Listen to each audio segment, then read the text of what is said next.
मैं सलाम करता हूं अपने देश की सेना को और धन्यवाद अर्पित करता हूं अपने देश के माननीय प्रधानमंत्री जी को, जिन्होंने देश की 140 करोड़ जनता के मन की बात को समझा, शुभम की आत्मा को आज सच्चे तौर पे आज शांति मिली है। आत्मा को शांति मिली होगी, जहां पे भी आत्मा होगी उसने शांति का अनुभव किया होगा। मुझे विश्वास था कि हमारे माननीय प्रधानमंत्री मोदी जी हमारी भावनाओं का, हमारे जो हम लोग के दुख के दौर से गुजर रहे उन भावनाओं का आदर करेंगे।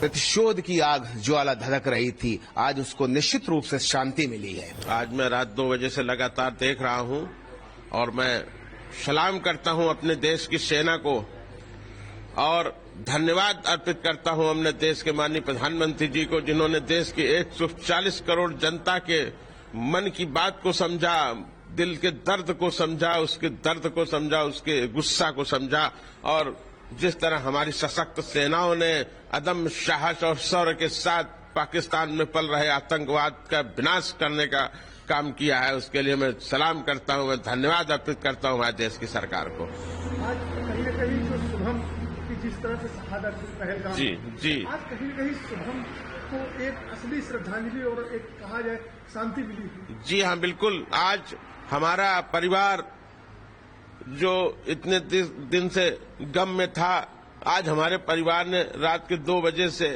कुछ हल्कापन महसूस किया है।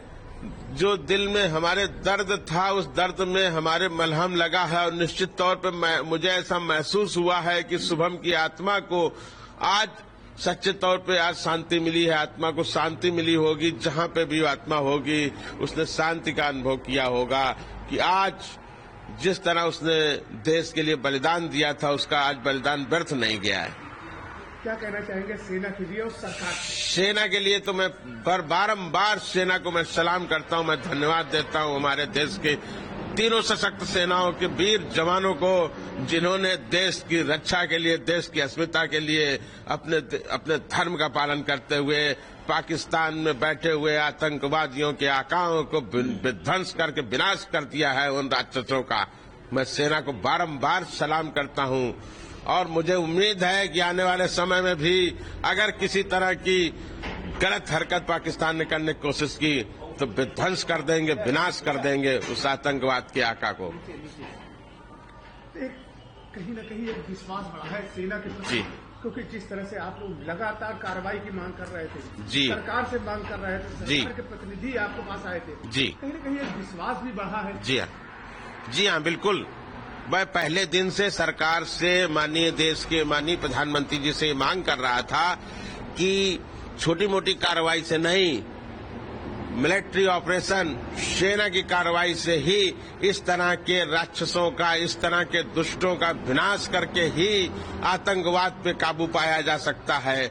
क्योंकि जिस भाषा को ये लोग समझते हैं, जिस भाषा में उनको जवाब देना चाहिए, आज उस भाषा में हमारे देश के प्रधानमंत्री जी ने जवाब दिया है, हमारे देश की सशक्त सेनाओं ने उनको जवाब दिया है।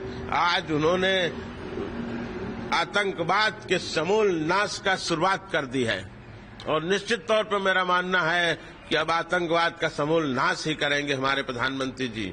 आतंकवाद बिल्कुल बर्दाश्त नहीं है किसी भी मुल्क में, किसी भी देश में, चाहे वो हमारा देश हो या कोई और देश।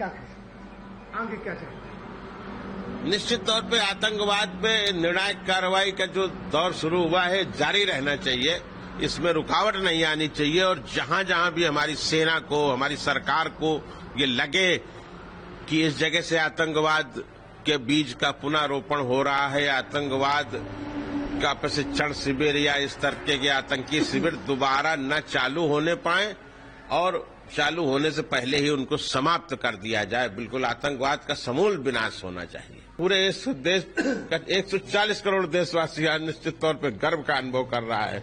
आज उसकी पीड़ा में मलहम लगा है, आज उसके दर्द, उसके जख्मों में मलहम लगाने का काम किया है हमारे देश के माननीय प्रधानमंत्री जी ने, माननीय गृह मंत्री जी, माननीय रक्षा मंत्री जी। मैं सबको बारंबार धन्यवाद देता हूं और बारंबार अपने देश की सशक्त सेनाओं, सशक्त सैनिकों को सलाम करता हूं, उनके साहस के लिए, उनकी वीरता के लिए और उनके धर्म रक्षा के लिए, देश और राष्ट्र की रक्षा के लिए। जब 22 अप्रैल को हमारा बच्चा शहीद हुआ वहाँ पे, तब भी हमने ऐसा कहा था, हमारे बच्चे के साथ जो बाकी के जितने भी लोग शहीद हुए, तभी मैंने कहा था कि नहीं, एक अब क्रांति आएगी हमारे देश में। और मुझे विश्वास था कि हमारे माननीय प्रधानमंत्री मोदी जी हमारी भावनाओं का, हमारे जो हम लोग के दुख के दौर से गुजर रहे हैं, उन भावनाओं का आदर करेंगे और आतंकवाद के समूल नाश के लिए वो निश्चित रूप से बहुत कठोर कदम उठाएंगे।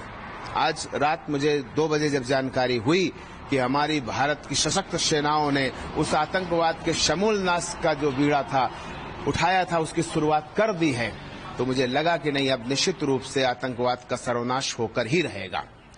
मैं बहुत धन्यवाद देना चाहता हूं माननीय प्रधानमंत्री मोदी जी को। हम लोगों के हृदय में, मेरे हृदय में जो 22 अप्रैल से एक प्रतिशोध की आग ज्वाला धधक रही थी, आज उसको निश्चित रूप से शांति मिली है।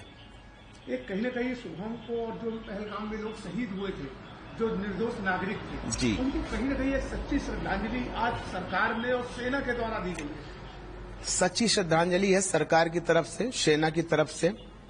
और मुझे ऐसा लगता है कि नहीं, आज हमारा बच्चा जहां भी होगा, उसकी मृतात्मा जहां भी होगी, आज बहुत शांति और सुकून महसूस कर रही होगी। उसे बड़ी खुशी होगी, उसे बड़ा गर्व होगा हमारी देश की सेनाओं पर, हमारे माननीय प्रधानमंत्री मोदी जी पर।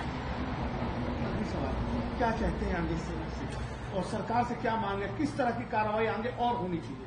देखिए, हमारी सेना का जो कीर्ति है, पताका है ना, वो पूरे इतिहास उठाकर देखिए, पूरे विश्व में वो कीर्ति पताका फहरा रही है। आने वाले समय पर आतंकवाद के समूल नाश की वो कीर्ति पताका पूरे विश्व, पूरे ब्रह्मांड में फहराएगी। माननीय प्रधानमंत्री मोदी जी का मैं बहुत धन्यवाद करना चाहता हूं और मैं आगे ऐसा चाहता हूं कि जब तक ये आतंकवाद पूरी तरीके से समूल नष्ट न हो जाए, तब तक ये कार्रवाई नहीं रुकनी चाहिए। मेरा पहले भी ये कहना था कि इसके लिए चाहे जितना बड़ा युद्ध लड़ना पड़े, लेकिन इस बार निर्णायक जंग होनी ही चाहिए।